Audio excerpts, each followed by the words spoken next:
Ça y est, le patch de mi-saison a été confirmé et en approche pour Diablo 4. Et oui, ça faisait quelques jours qu'on n'avait pas eu de news concernant le jeu. On est quand même bien installé maintenant sur la saison 6 et les actualités sont un peu plus rares. Mais il y a eu quand même pas mal de patchs la semaine passée, pas mal de corrections de bugs. On va également parler de Pass of Exile 1 avec une nouvelle ligue, donc une nouvelle saison aussi qui débute très prochainement. Bref, vous êtes encore nombreux à regarder régulièrement mes vidéos sans être abonné, donc pour soutenir la chaîne et ne pas manquer la suite, n'oubliez pas d'exploser ce bouton rouge, d'activer la cloche. Sur ce, c'est parti.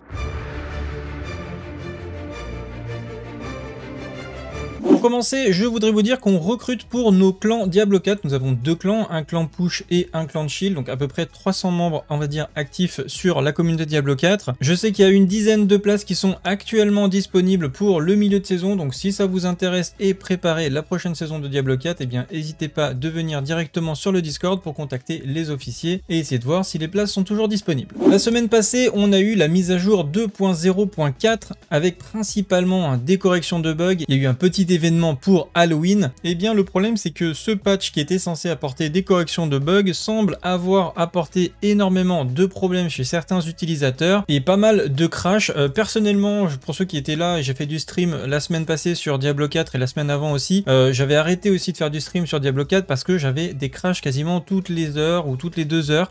Et c'est des gros crashs, hein, écran bleu, PC qui s'éteint. Donc forcément, quand vous êtes en plein streaming, avoir un crash, c'est assez embêtant, hein. Vous devez redémarrer le PC, relancer le live, tout reconfigurer, etc. Bref, ça prend un temps pas possible, mais on imagine bien que c'est pareil pour tous les utilisateurs qui utilisent le jeu. Avoir des crashs toutes les 10 minutes ou plus, c'est assez embêtant. Donc visiblement, ils ont fait un patch correctif, donc le 2.0.4b, qui semble avoir résolu pas mal de problèmes de stabilisation, et cela a été fait a priori assez rapidement. La meilleure information évidemment a été qu'Adam Fletcher a confirmé qu'il y aurait un stream avec une news d'équilibrage autour des Spiritborn, hein, puisqu'on avait un échange entre Cooper Adam et Adam Fletcher sur Twitter qui disait qu'il y avait un gros problème d'équilibrage entre le Spiritborn, enfin le Sacré-Esprit en français, et les autres classes. Pour ceux qui l'avaient vu, j'avais fait une vidéo qui permettait un petit peu de visualiser l'écart de puissance entre le Sacré-Esprit et les autres classes avec ce graphique en échelle logarithmique. Donc je vous invite à regarder la vidéo qui vous explique de quoi il s'agit exactement, mais la puissance du Sacré-Esprit est juste écrasante par rapport aux autres classes. Donc il y aura bien une discussion et les développeurs vont nous faire un retour avec peut-être des explications par rapport à ça. Mais évidemment, ce qu'on se demande, c'est est-ce qu'il y aura véritablement un nerf du Sacré-Esprit en plein milieu de la saison? Mon petit pronostic, c'est que non. Je pense qu'il n'y aura pas de nerf parce que ça n'aurait pas vraiment de sens de toute façon. Je préférais plutôt qu'il y ait un buff des différentes classes pour essayer de se rapprocher du Sacré-Esprit au moins pour cette saison, histoire que toutes les classes puissent monter aussi haut et puissent s'amuser autant. Mais j'aimerais quand même bien avoir votre avis en commentaire. Donc est-ce que vous êtes plutôt dans l'esprit de nerfer le Sacré-Esprit sur cette saison ou au contraire essayer de buffer les autres classes? Il a répondu également à un commentaire effectivement d'un truc dont personne ne parle mais que tout le monde sait, c'est le conduit, hein. Vous savez, oui, cette espèce d'hôtel que vous prenez qui vous transforme en boule de foudre et qui pour pas mal de builds, eh bien en fait vous ralentit, hein, tout simplement. La vitesse d'attaque est trop lente, c'est plus qu'un debuff qu'autre chose. En plus vous allez perdre parfois certaines mécaniques de classe où vous voulez maintenir des buffs pour être efficace, etc. Du coup vous perdez tous vos buffs, donc faut un petit peu relancer la machine à la fin du conduit. Et il a précisé qu'il y aura bien un rework au niveau du conduit qui sera amélioré, ce qui est plutôt une bonne chose parce que c'est vrai qu'il était un petit peu inutile. Moi personnellement je préférais l'éviter en général. Apparemment il y a aussi pas mal de problèmes sur leur nouveau système de coop et Adam Fletcher a mis un lien sur lequel il faut envoyer des reports si vous avez essayé la coop, parce que ça représente quand même une petite partie des joueurs, c'est ce qui fait que la remontée des bugs est beaucoup plus lente que sur PC où il y a beaucoup plus de monde qui teste les différents systèmes, donc ils sont intéressés qu'on leur renvoie des vidéos des différents problèmes qu'on peut avoir sur la coop afin d'améliorer ce nouveau système. Voilà, donc pour résumer, pour Diablo 4, on a des gros patchs potentiellement pour relancer en milieu de saison, mais je voulais également vous parler de la nouvelle ligue, donc nouvelle saison, hein, ça s'appelle les ligues sur Pass of Exile, qui va tomber le 7 novembre à 22 h heure de Paris, hein, donc c'est dans 3 jours et je pense essayer cette nouvelle ligue. Alors pourquoi me lancer sur Pass of Exile 1 maintenant alors que le 2 va bientôt sortir? Eh bien c'est justement parce que le 2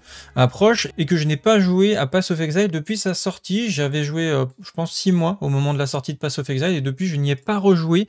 Je m'étais un petit peu lassé à l'époque, je sais que le jeu avait continué d'évoluer, etc. mais bon, moi je jouais à d'autres jeux et afin de mieux appréhender l'arrivée du 2, de mieux me souvenir des différents systèmes, du fonctionnement, etc., je pense me relancer sur le 1 afin de m'améliorer en fait indirectement sur le 2. Alors je sais que le 2 sera potentiellement très différent du 1, mais à mon avis, il y aura des fondements et des systèmes qui devraient quand même bien se retrouver dans le 2 et du coup ça me permettra d'être plus à l'aise et en particulier pour vous proposer des guides puisque bien sûr je vais vous proposer des builds comme je le fais sur Diablo 4. Il y aura une section build pour Pax of Exile 2 qui est vraiment dans les starting blocks, voilà, histoire de commencer à préparer le squelette des différents articles et voir quels sont les outils que je vais utiliser pour que ce soit facile à récupérer et à transcrire pour vous dans le jeu. Par contre, j'espère surtout que les saisons entre Pax of Exile 2 et Diablo 4 seront intercalées comme c'est le cas pour leur ligue. Visiblement, on voit que la ligue là commence quasiment à la moitié de la saison de Diablo 4, ce qui est plutôt bien timé et permet aux joueurs de Diablo 4 eh bien, qui ont fini leur saison quasiment de passer